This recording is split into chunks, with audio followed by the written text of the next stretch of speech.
ГСП онлайн. Городские новости сейчас. Среда, 4:00, мемориал «Вечный огонь». Ежегодная акция «Свеча памяти». Для всей России в году есть две святых даты. 9 мая – День Победы и 22 июня – День памяти и скорби. День начала той страшной войны.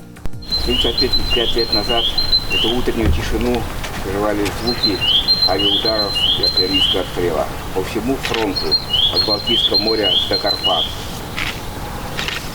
Еще тогда никто не знал, что нашему народу предстоит пройти эти 1418 дней.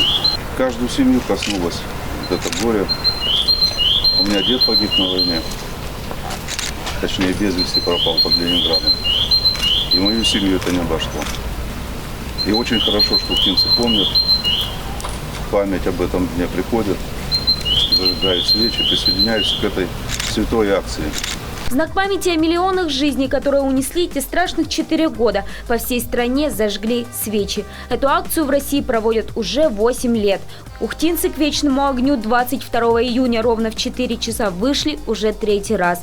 Траурные мероприятия продолжились митингом.